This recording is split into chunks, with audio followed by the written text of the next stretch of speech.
Hi, everyone, and welcome to Technology and Business Planning for Law Firms. I'm Jeffrey Schoenberger, and I'm happy to walk you through this important information. I think it's one thing that we as attorneys often forget, that we are running businesses in addition to providing vital services to folks. Before we dive into the meat of the matter for this video, I do want to always mention that the Practice Management Center is available, tons of great information. We provide updates to that every month. And if you have any specific questions that you don't find covered, or you want to talk to somebody about something that you read on there or something else, feel free to reach out to us at tbapmc@affinityconsulting.com or visit us for one of our 30-minute consults. These are paid for by the bar. They're a benefit of bar membership. It's not a sales pitch. Anything you want to talk about, we're happy to address. So let's think a little bit about how we, myself included, plan for things. Sometimes it's like we have on this Dilbert chart here, where we're going to say everything's going to be the same for a while, and then 5 years from now we'll have flying cars, but we don't really think about what's in between the right now and the flying cars, and it just sounds magical. So let's think a little bit about what we want to do in the form of planning. We certainly don't want to do this. We also should think about, when we're doing our planning, what disaster avoidance and recovery looks like. We often do a seminar that is just about disaster avoidance and recovery, but I think it's important to mention when we're thinking about plans that we take into account that we might not be able to get to the office, or we might have some sort of fire or natural disaster or something, and what are we going to do in those situations? Let's talk a little bit about why you need a plan. I think the most important thing to remember when we think about why plans are important is that it's how we get from where we are to where we really want to be. Sometimes you read about people who sort of stumble into their niche that they love, and that's great, but it's not something you don't want to count on stumbling into the right thing. So the way we generally think about planning is that we break it down into these 6 different areas. We have mission, which is sort of the reason that we're doing what we're doing. So think about maybe if why you're in the particular practice area that you're in, or why you created the firm when you did, or where you did. Was there an underserved population? Was there some gap that really needed to be filled? Why are you around? Vision is what you want to see 5 years out.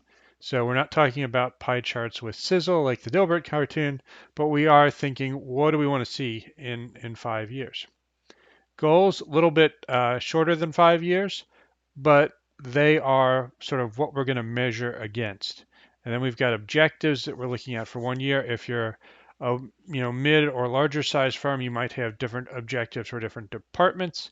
You would certainly want to have some different targets that you can measure against for different practice areas or for different people or different departments.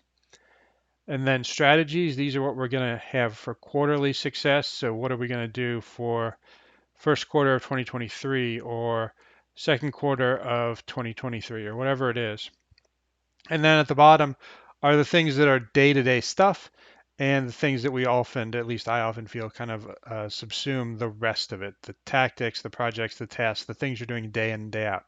And if those don't tie up the chain to strategies and objectives and goals and vision and ultimately to mission, then at a minimum, they feel like you're sort of fighting in the weeds without a clear direction. So we want to make sure that we're doing tasks and we're working on projects that put us where we want to be, as opposed to just whatever voice is shouting the loudest. Another good reason that we want to think about planning is that if we simply replace things as they break and we just repeat that cycle, we're not going to see any improvement. This is most evident with technology in a law firm, but it could be evident in a process. For example, if you've always done something a certain way and when someone retires or someone leaves, you just bring someone else in and fill that slot, that might be a good time to reevaluate the process that you're going through, particularly if you're not entirely happy with it. Because new people, new blood can bring in some enthusiasm to think about why are we doing something the way we're doing it and what might be a better way of doing it. Of course, if you just keep repeating the cycle, you're going to end up in the same place that you started. And the point of this seminar, this discussion, is to make sure that you set a nice roadmap forward so you're not going around in circles. You're not making a bunch of left turns or right turns and just constantly going and spinning around. You don't want to do that. That we don't want any law firms doing donuts. We want them going forward in the direction that they want to go. One way to start planning is to become proactive on the things that you can control. And the more the firm is yours, especially if it's a solo firm or a very small firm, the more you have control over. And certainly one of the things that you would have to think about in a solo or small practice is what technology you're using and what its replacement cycle is. You really shouldn't be in a situation where you have a piece of technology that, that is essential that you use all the time that dies and you don't have a quick way of repairing it or replacing it. The most obvious example of this is when we think about the computers that we buy, and this would also apply to some of the larger copier printer setups. If you are leasing that from Konica Minolta or Canon or Xerox or whomever, oftentimes you get next day on-site repairs. You get swap out if something is unrepairable, so you minimize downtime. It costs a lot and might not always be necessary, especially if you're in a smaller firm. But replacement repair on a timely basis is very important. You can do that too with laptop and desktop computers. So if you look at the business-oriented lines of computers from, say, Lenovo, who owns the ThinkPad brand, or from Dell in their Latitude or XPS lines, you can buy extended warranties, essentially is what they are. Lenovo offers them, and I think they're at least 3 to 5 years. So you could buy, actually, maybe it's 1 to 5 years. So you can buy it from 1 year of extended coverage all the way out to 5 years of extended coverage and different price points. And on those, you can also add accident protection too. So if you happen to spill your coffee on your laptop and that kills it, that would still be covered under the extended warranty or the regular warranty for that matter, by virtue of the fact that you have that additional coverage. On the Dell side, they call it Pro Support and Pro Support Plus. Same sort of thing. One of the features that they also offer is that you can be ensured that you're speaking to U.S.-based technical support representatives, which might make it a little bit easier to communicate and expedite a repair. And for both of those plans, certainly on the top tiers, you can have it set up so that somebody comes to your location, whether it's your office, your home, or if you're on vacation and the thing dies, wherever you are, within 24 hours with the parts that they need to fix it. And so that, again, that's having a plan in place to make sure if something unexpected happens, you can get back up and running. Now, you might think that you wouldn't want to buy a warranty for 5 years on a computer because what's the computer going to be like in 5 years? What's the technology going to be like in 5 years? And that's a good point. So another leg in the stool of a proactive technology plan would be to ensure that you're scheduling and budgeting for timely replacement. So generally speaking, I would say 3 years on a laptop or desktop, arguably more on a monitor, depending because they're not moved around, certainly. So maybe a little bit longer on a desktop than a laptop too. But I would say 3 years generally you're safe on that. And so if you know in 3 years you're going to have to buy new equipment, you can plan that out so that it doesn't become a surprise when it's budgeting time or when the thing actually ends up needing to be repaired. Generally speaking, improvements don't happen by accident. You have to plan to improve things.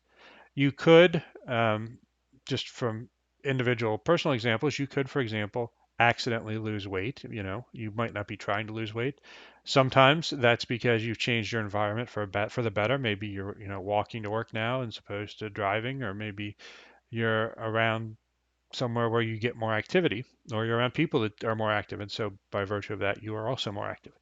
You could also be losing weight by accident by virtue of some sort of illness. And so we want to make sure that we're not waiting for, spontaneous good quality accidents to happen. We want to plan these improvements so that they come through as we intend them, when we intend them. To that end, we want to think about how budgets work and planning works. We have plans that we budget against. Budgets are predictable because we've set them out usually at least a quarter, maybe a year or more. And predictability, generally speaking, is good. We can, if we have an idea of what's going to come up, we can sort of plan to respond to that and plan to make sure that we're in the right position to act on what we think will happen. Planning's not really as hard as people make it out to be. And we've got this example here again. I'm always a fan of bringing up Dilbert examples. We don't want our disaster recovery plan. We don't want any part of our plan to just be running around and screaming and shouting. The interesting thing, especially when you want to figure out what you're going to plan to grow, is that you want to start by asking, where are you now? And it's quite possible that when you ask that question, particularly if you're somebody who has employees, if you're not a true solo, it's quite possible that you'll see that there are interesting facts that arise that you weren't aware of.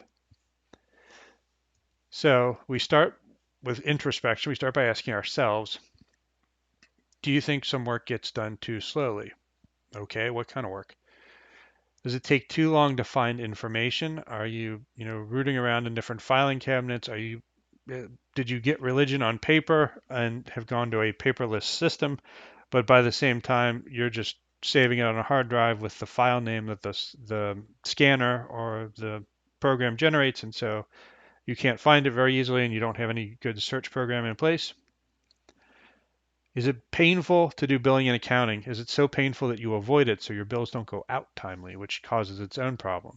And then there at the bottom, I think maybe some of us have remedied this, particularly over the last few years, as we've been in more mobile situations. Maybe we've moved away from paper, but not entirely. I've been talking to some particularly solo firms that are uh, skeptical of the cost of implementing technology, and so there are situations where solos are still very much in a paper game, which gets to a couple of issues down the line as to whether when they go to sell the firm or when they go to close it down if they decide to retire, dealing with the paper is more costly than dealing with electronic information.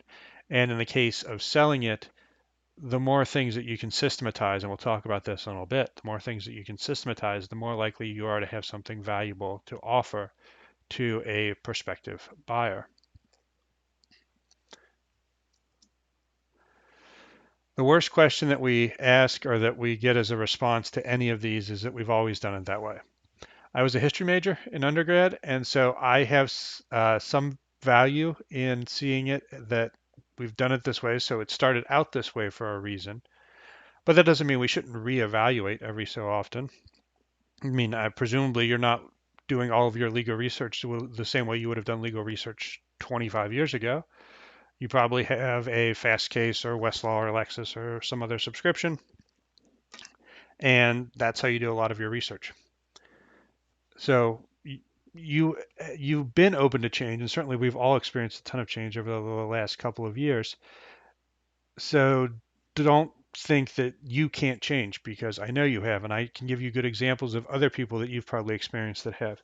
I mean, think about if I had asked you, a judge that you went before regularly, if I told you that he or she would figure out how to do web-based hearings, how to conduct so much business electronically, how that you no longer have to drive 35 minutes for a 10 or 15-minute hearing, that's people adapting. That's figuring out that there's a better way to do something. In that case, a lot of the times it was out of necessity, but I don't see a lot of regression happening either. So if the old crusty judges can change, uh, then something to consider when you're thinking about how you want to approach things.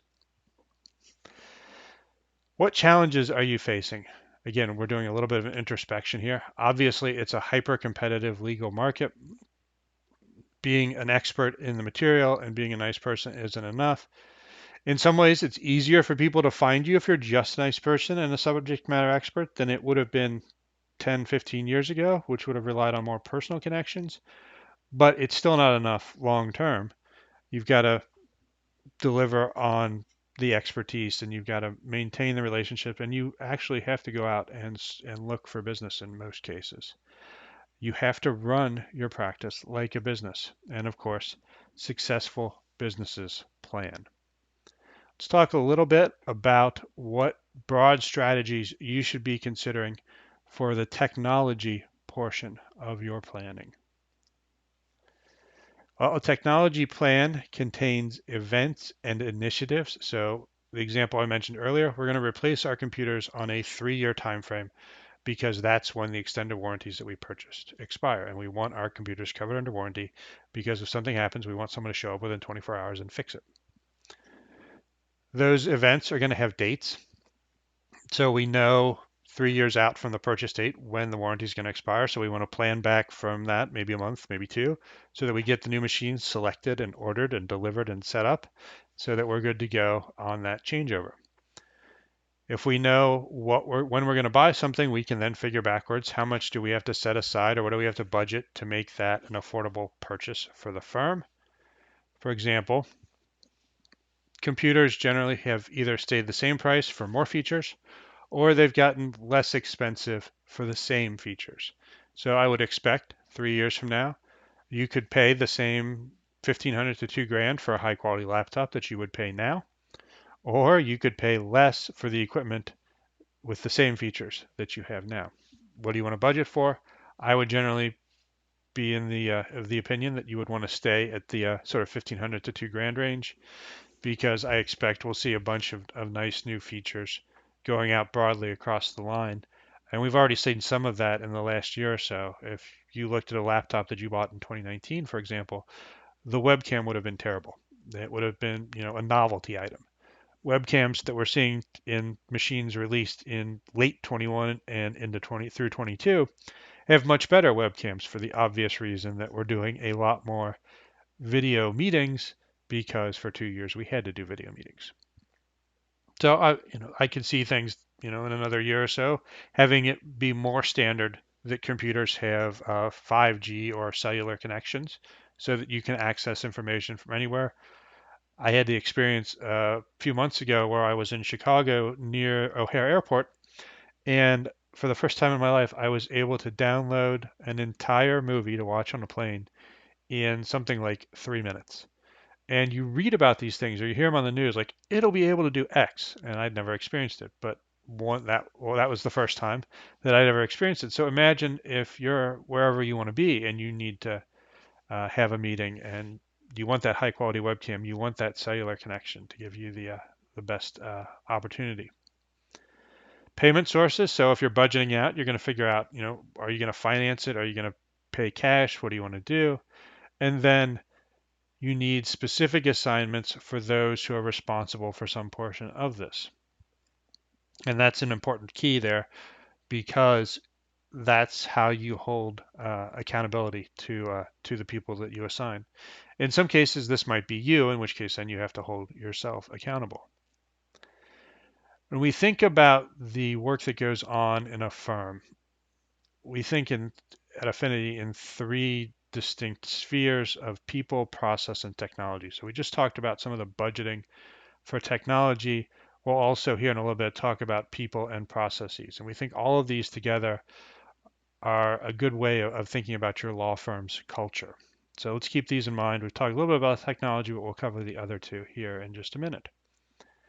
Some broad strategies on technology. What do you already have? What's missing? And then some structural issues. So if you're a firm that still has their own in-house server, like literally a physical server on premises, I think it's time to either consider going to cloud-based options or to think about a hosted server solution. A hosted server solution would take the same software that you're already using that requires a server, but that server is run in the cloud and you access it remotely. So as far as the capabilities that you have and the interactions that you have, it's the same as you do now, but somebody else is responsible for making sure that server runs, for making sure it's backed up. It's put in a data center, so they've got redundant power, all kinds of security, redundant internet, much more than whatever you would have at your current office space. If you're open to the idea of not needing a server at all, that would, if you're using one now, that probably means changing some programs around. So instead of having server-based products, whether that server is on premises or hosted by somebody, you would need to consider web-based offerings. And there are a ton of great web-based offerings out there for practice management. There are good ones out there for document management, and I'd be happy to talk with you about any of those. Broad strategies on processes. So this is, remember, we've got people, process, and technology. Let's talk about process here. So we had the questions earlier about, does something take too long to do? Is information too hard to find? Is billing and accounting frustrating? That sort of thing. Figure out what you have frustrations with, like if it's how long it takes to prepare a deed, for example. Map out the process that a deed creation looks like. And you start with not just what you think it looks like, but what actually happens. And you write down every step. You don't need fancy software to do this. You can do it as an outline in Microsoft Word or any number of other programs. Just write down each step that happens from the point where John Smith needs a deed to here is the finished product delivered and the matter closed. After you've diagrammed out what actually happens, see about what areas might be improved and compile a list of issues. And so that's where you're going to start from. We talked earlier about having your projects, your strategies, and on up the line. This is going to be one of those situations where you will have something that you want to plan out how you're going to improve this. Broad strategies from a people perspective. One might be, are folks properly trained? Is there a lack of trust or accountability within the firm? Again, we're talking about obviously more than one person working there. Are protocols or rules not being followed? So if there is a diagram deed process, for example, and it takes longer than the process should, then you're going to want to go back 2 slides and diagram what actually happens, as opposed to what you wrote down some time ago. See where the disconnects are. But if there are no disconnects and it's just slower, you got to find out why it's slower. And that might be a people thing. It might be that the technology that they have to use is slow, and so that bogs everything down. Might be a lack of teamwork. The one here that's probably most important from a malpractice point of view for thinking about is probably training. Example I'll give from a Missouri, for example, is moving as of June of 23, all of the pleadings that one files in court in the state of Missouri will be by default available to John Q. Public. You won't need a login. You won't have to be an attorney. They'll just be out there. And so there are a bunch of new rules coming down from the bar and the courts on a redaction, because if it's generally going to be available to John Q. Public, redaction is going to be a much more serious matter than if it's behind a wall that requires being an attorney or other things. So one of our rules of professional conduct is that we as attorneys are responsible for the attorneys that we supervise and for the support staff that we supervise. And so if we're going to charge someone to go and redact a document for filing, we want to make sure that they have the right tools and that they know how to do it properly. And so that training issue becomes very important, not only with respect to delivering something timely, but to delivering something correctly and that protects the client's interest.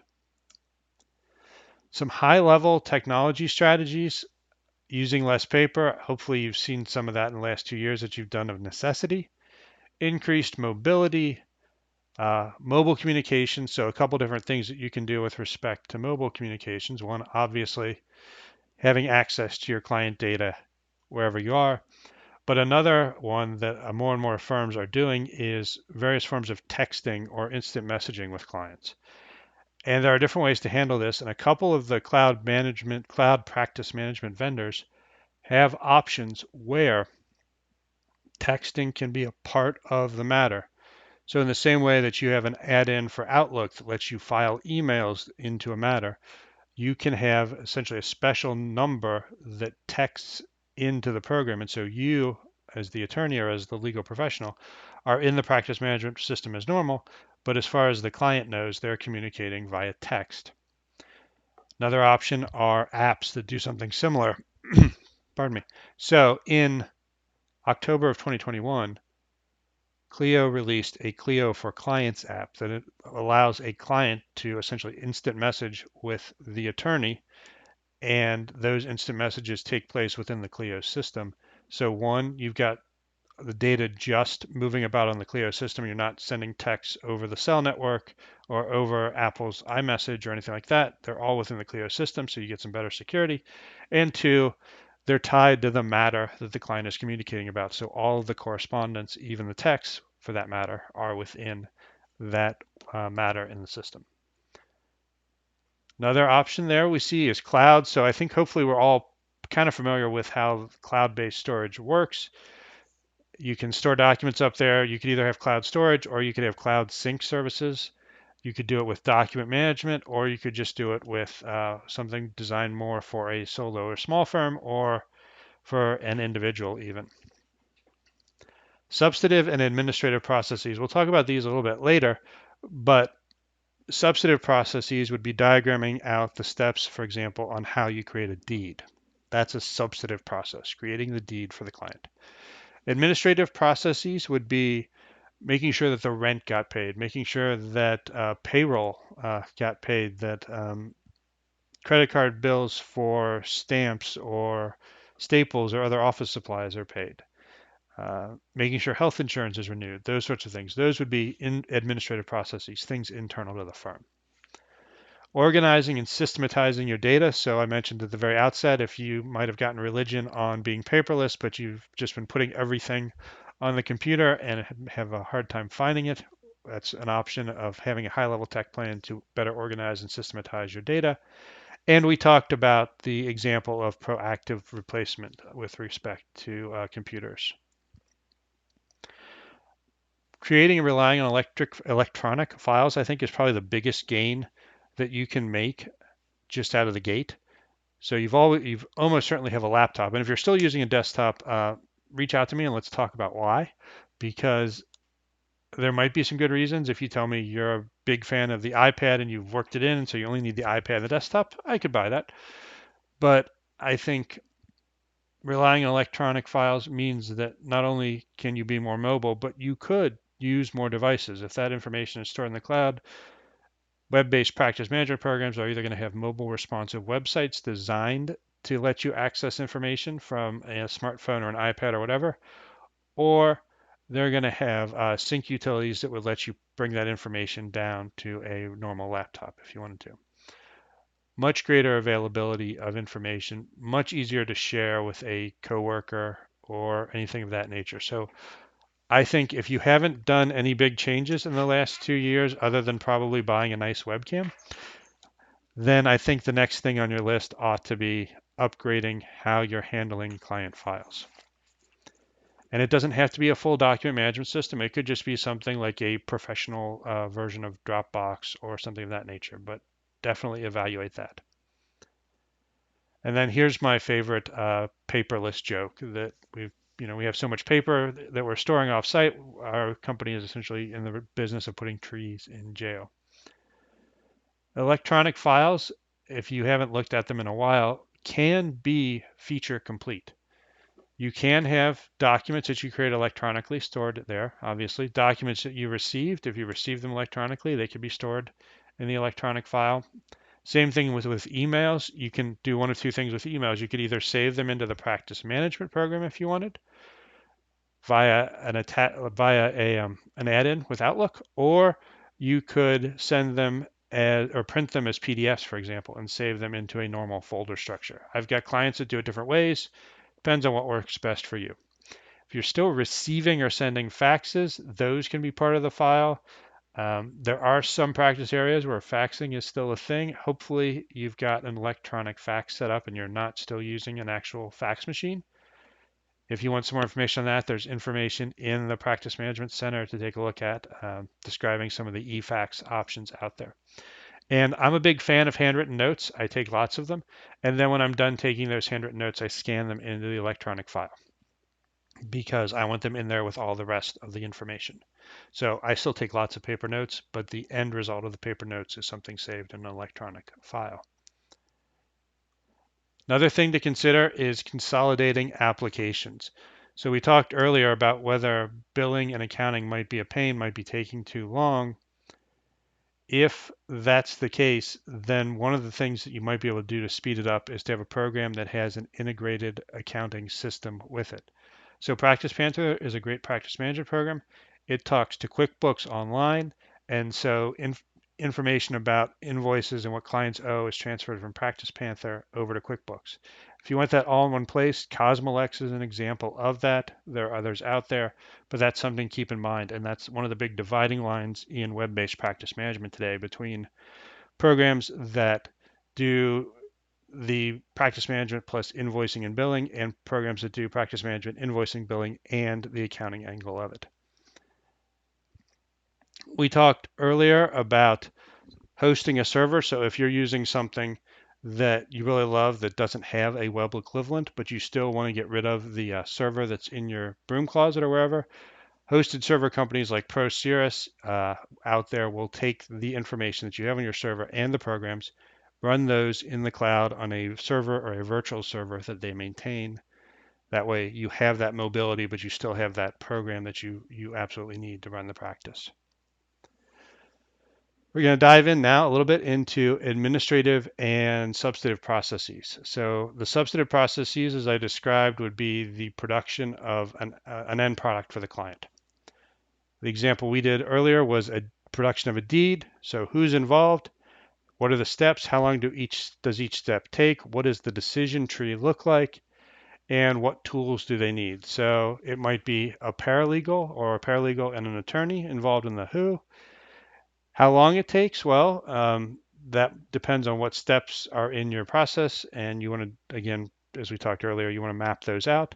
And you can map out the decision points too. So if you have to decide what kind of deed it is, warranty, quit claim, whatever else, special, and then marching on down, what other decisions do you have to make in the process of creating that deed? And then what tools do you need? Well, you need a word processor. You might need a PDF program if you're going to generate it as a PDF at the end. And you might need some electronic signature tools if you're going to send it out for e-signing. On the administrative processing side, these are internal events with respect to running a business, running invoices, posting payments, what you see there, payroll, benefits, taxes, that sort of thing. So in the same way that we want to diagram out what goes on with our substantive processes, we want to do the same thing as well with our administrative processes. And to make sure that we know what needs to happen and when and who's involved, it's also essential in that sense to being able to figure out what sort of backup plan you might need if someone's unavailable or someone quits or retires or whatever. Some cost-effective upgrade strategies. Obviously, we've talked a little bit, don't wait for the stuff to die. Dying penalties of waiting for it to die are you might lose data, especially if you don't have a good backup regime in place. There's going to be downtime to go and buy the new thing or even waiting for the tech to come. There's no time to research what you want. So anyone who ran out and bought a laptop or a webcam or a desk or an office chair in March of 2020 knows some of these things. There's no time to research. Can't wait for something to ship. You're not in a good position to negotiate with anyone. Especially if you go to a retailer of electronics, you're almost certain to end up with a home configuration of a piece of technology, which means A, it probably isn't an option to get an extended warranty from the manufacturer. You might be able to buy it from the retailer. I would not recommend buying an extended warranty from the retailer. I would recommend instead getting it from the manufacturer because that way you're not incumbent on dealing with the retailer who may be gone or out of business, or worse, having two degrees of separation where you have to call the retailer or its agent, and then beyond that, they then call somebody else who is supposed to come and fix your thing. So I would avoid the home configurations. And of course, you're going to end up with a hodgepodge because you're going to have to buy whatever's available. Of course, people get sick and they leave. So if a lawyer leaves, can you reproduce his or her case list, case history, find emails, documents related to the case, and know the case status? If you can't, then you as the managing attorney or the partner have a problem. Same thing if something happens to you, if you are the partner, if you're the name on the door, and something happens to you, can the other people in your firm reproduce your case list, your case history, emails, documents related to the case, and what the status is? If they can't do that when you're out of commission, your firm has a problem. It's one of the benefits of doing the process mapping is to know where essentially where the choke points are with respect to knowledge and access, and then if that way you can address those ahead of time before something happens to someone who's overseeing a case. Some things to prioritize with respect to software and actions. We'll talk about hardware, accounting, documents and email, word processing, case management, and then a little bit of everything else. So when I think about hardware, what I think of first and foremost are a laptop. I would generally default to a laptop. If you want to go with a desktop and an iPad, I'd be open to that, but that's a choice that you're making sort of proactively, that you've probably, if you're thinking that, you've probably thought through the limitations and the benefits. If you're looking for information on a machine, generally, if you're in the Apple camp, I would start with a MacBook Air. It's going to start retailing at around $1,000. If you're on the Windows side, I would look to the either the Dell XPSs or the Lenovo X1 Carbons. Those are all good machines. They all can do extended warranties from the manufacturer. So you'll have a system warranty, and then you can usually add to the system warranty. So whatever the system warranty length is, you can add accidental damage protection, that coffee spilling in the laptop, to the system warranty. And then beyond that, you can add additional years of either one or both, either the system warranty or the accidental damage. I think if you add the accidental damage, you absolutely have to add the system warranty for the extended period. Um, but I'm not sure about that. And again, always buy them from the manufacturer. If you've got a laptop, you're thinking, I don't want to work on a tiny screen all the time, then look into a dock. My preferred dock is either this one you see on the screen here, which is the TS3 Plus. They're also, in the last 4 or 5 months, have released the Thunderbolt 4 version of this. So if you have a brand new laptop and you know that it has Thunderbolt 4 on it, I would get the Thunderbolt 4 version of this. But more likely, it's probably Thunderbolt 3, in which case this one will do perfectly well. Within the sort of umbrella of hardware, we've talked a little bit about laptops and desktops. We've talked a bit about servers. Printers, there are a couple of different ways you can go on that. You can either, I would A, always do a laser printer, but B, you can either rent something that's a copier laser scanner, or you can get individual desktop units.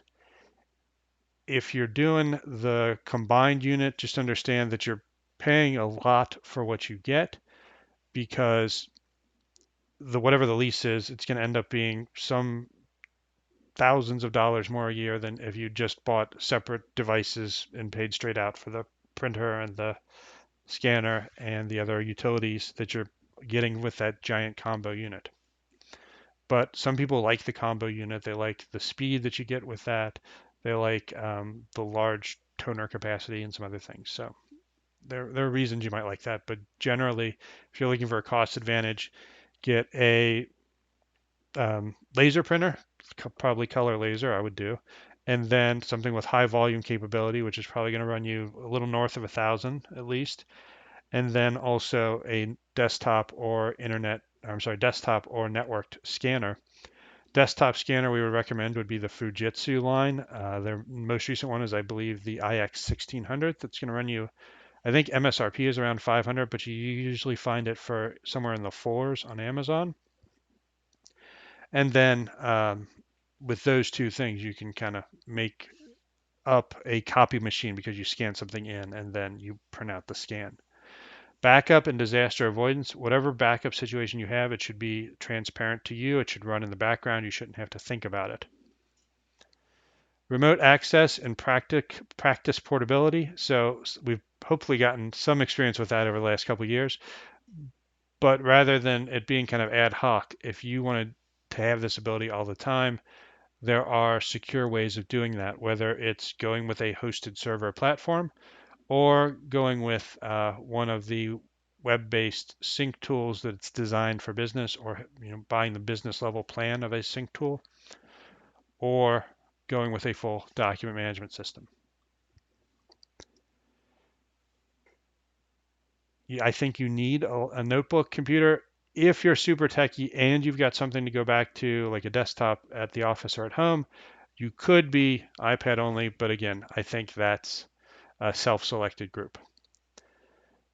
Encryption on all the devices. Fortunately, it's if you have a mobile phone or an iPad or tablet in the last few years, almost certainly the encryption is on by default. So if you're using Touch ID or Face ID or a fingerprint scanner or something like that, that's probably encrypting the device. If you have a Mac, laptop, or desktop, their encryption, the Apple encryption, is File Vault, and it's probably turned on. I think it's part of the setup, so unless you made an effort to turn it off during the setup, it's probably turned on. You can check for that under the system preferences or the system settings if you're on the newest version of Mac OS, which is Ventura. If you have a Windows machine, you want to make sure you're running Windows Pro, whether it's 10 or 11, because Pro has the option for BitLocker, which is whole disk encryption from Microsoft. So it's from the operating system vendor. So you need the Pro version of Windows, and then generally speaking, you have to turn that on. So you can do that in the system settings. If you need internet fax service, that's the way to go over a machine. And if you're going to be out and about a lot, I would definitely do a voice over internet phone provider. On the accounting side, we talked about the big things that come out of that. We have accounting software, and then we have practice management software. And so long as you want to make sure that you only have to enter the data in once, you want to find practice management software that will also do accounting. And there are a bunch of them out there. But that is the big dividing line in the web-based products. So you can eliminate half of the web-based products if you say, I want to do accounting in the same program that I do my practice management. So you want to make sure that your accounting software is going to handle billing, accounts payable, accounts receivable, general ledger, that you get the reports out that you need or the reports out that your bookkeeper or whomever needs, and that does trust accounting properly in compliance with the state rules. And the last one down there is that you can do credit card processing. So every study that we've seen says that if you send out an email bill or electronic bill to a client and you give them the option to pay by credit card, they pay sooner and they're more likely to pay in full. So I think whatever option you're looking at, make sure that you can send and receive credit card payments with it. Takeaways on that are to make sure you're thinking about not just billing, because again, all of the great practice management programs out there that are web-based will be able to, or almost all of them will let you send bills. Can you also record entries for general accounting purposes? Biggest thing, especially if you're charging by the hours, to make sure that you have contemporaneous time entry, making sure that you're recording things as they happen. Again, a lot of the web-based practice management tools are very helpful with this, in that you can click on calendar appointments or click on tasks and record time against them. It's also important, even if you're not someone who bills hourly, that when you're going through the process of figuring out how long different administrative or substantive processes take, or at least the substantive processes, it's important to record the time just so you get an idea of making sure that you're billing the correct amount on a flat fee basis to cover your costs and make a nice profit. So you do want to know, even initially for those, you want to know how long something's taken, even if you're doing flat fee or contingency work. Talked a couple times now about not using two programs. That's not having a separate billing or practice management program that then goes over to an accounting program. There might be some reasons for doing that if the features of a particular practice management program are so overwhelmingly necessary for you that it makes sense to go with that, even though it means two programs. But I think you reduce the likelihood of misentered data or forgotten data if you only have one program and everything's in one place. With respect to documents and emails, we have an example here of how long it takes to find something in a firm.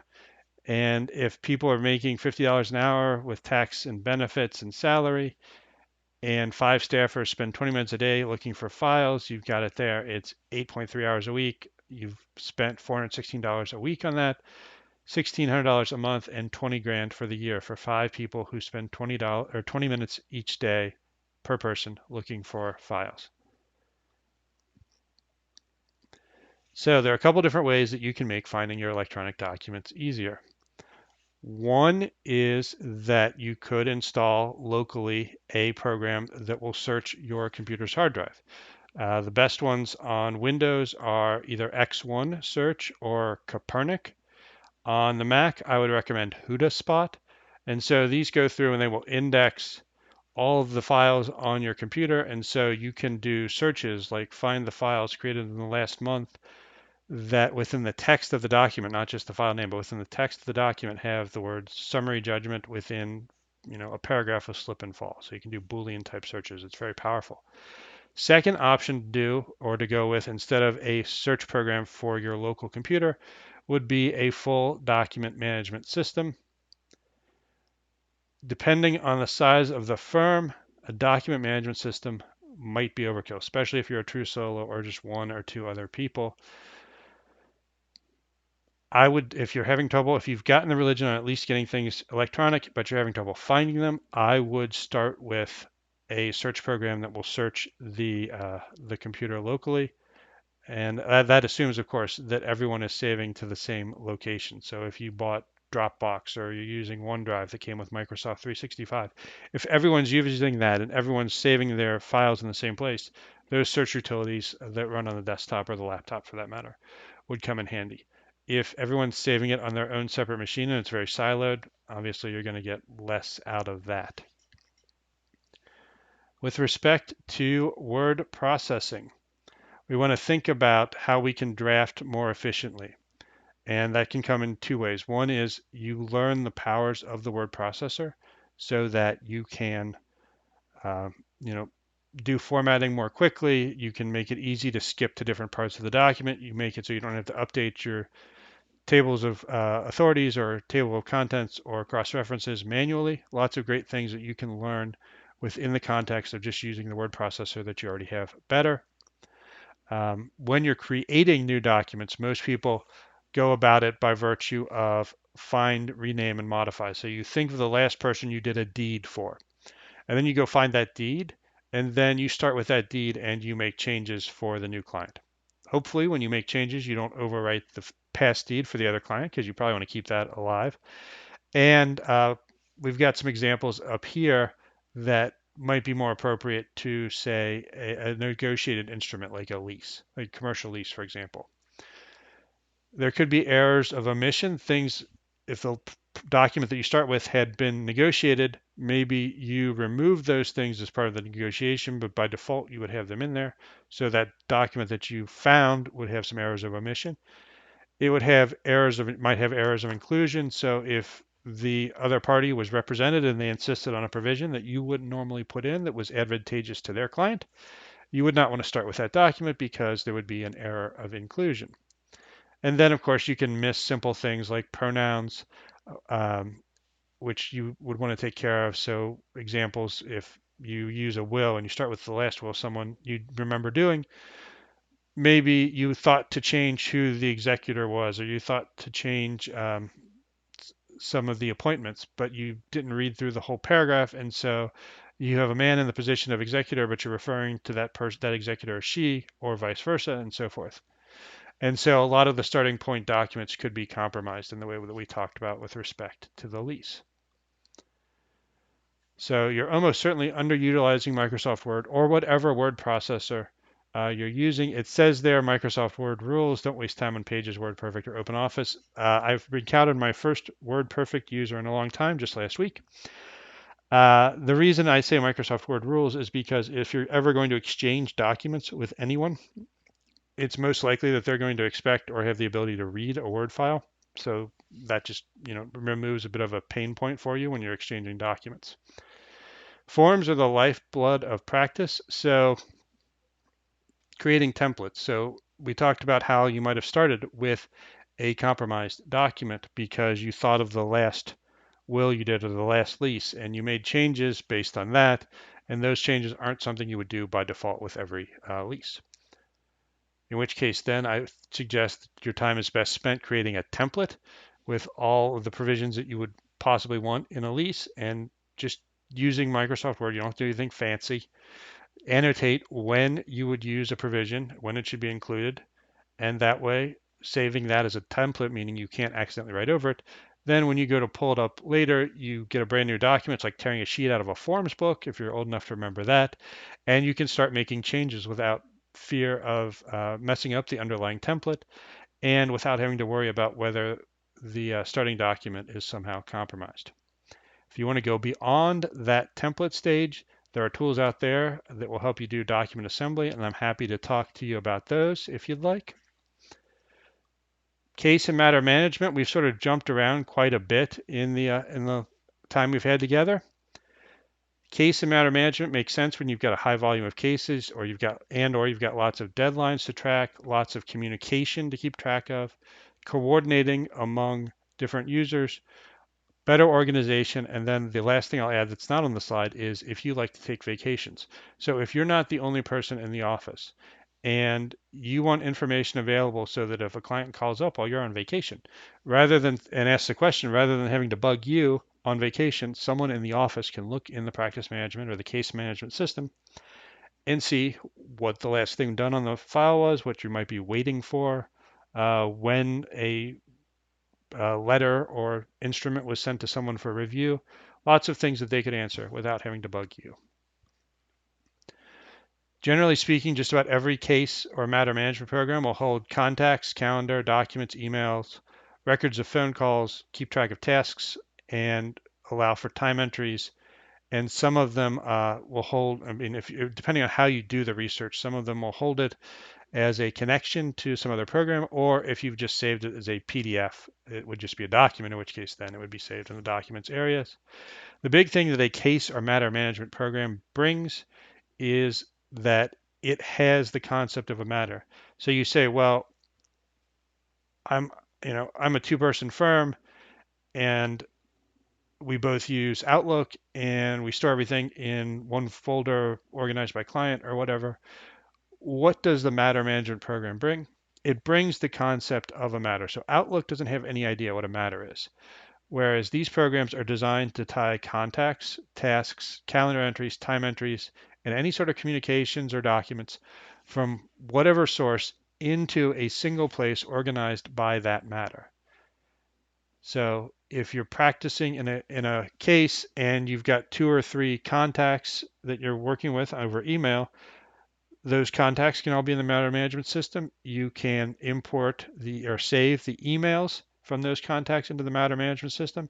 And so rather than having to go through Outlook or Apple Mail or whatever and search for one contact and then search for another and then search for the third to get the full picture of correspondence, you can go to the matter management system and just look up the matter. And that's the big thing that they bring, that nothing else out there for attorneys has the concept of a matter just built in. So some big takeaways. Great cloud options if you want the integrated billing and accounting general ledger stuff. You want to look at Centerbase, you want to look at Cosmolex, ActionStep is another option. These all include the core features we've talked about with practice management programs, so they're a great place to start. And also see what discounts might be available through the Bar Association for these programs. Generally, more than a few offer those through the bars. If you have questions or need some help sort of diagramming some of the processes we've talked about, I would start with this book. It's only $10 and it's very interesting to see how he goes through creating checklists and steps for different actions. And he talks about the history of checklists and how they're very useful in making sure that you can see, or maybe you can't from the book cover there, but he's a doctor and he was shocked that, for example, there wasn't a process in place for for people washing hands before surgery. They were just like, wash your hands. And so at one point this caused a problem. And so he went through and developed a step-by-step process for the doctors in his surgery on how they're going to wash hands. And so very interesting read, pretty quick too. We talked earlier about documenting your processes. This is twofold. well, actually threefold. One, just to find out what happens. Two, how long it takes. And three, who's involved. And that way you know where things might be slowing down, where you might need to add some technology if appropriate to speed things up, where some training might be necessary to make sure that folks can, for example, redact documents properly. And of course, as we mentioned, as part of succession and contingency, make sure that you have thought about how people uh, might need to handle things if one of the attorneys has to go away or is injured or unavailable, or if you as the firm leader are unavailable, what would other people in the firm be able to do? So let's close out with a little bit on disaster planning, having brought that up.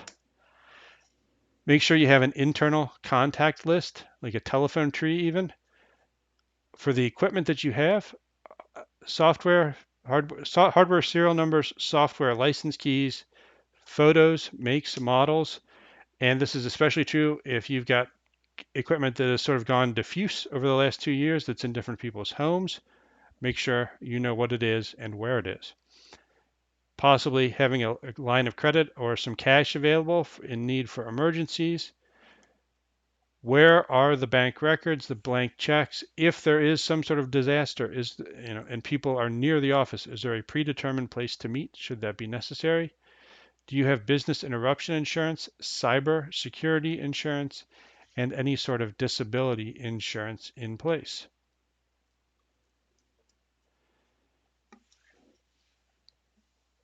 Take the client contact list off-site, or if you've got it electronically, make sure it's available from different mobile devices. Redundant calendars, this is pretty much standard stuff now because if you've got a smartphone and you're using Outlook, or even if you got an iPhone and you're using iCloud, the calendar will be in both the server in the cloud and they will be on the devices. So that kind of takes care of itself these days. And lastly, have some basic office supplies available, even at someone's house if need be. So hopefully we've given you a fair number of things to think about. If you have any additional questions, I'm happy to either do a consult with you or reach out through the TBA PMC email address there on the screen, or you can reach out to me directly, and I'm happy to chat about any of these. Thanks for your time.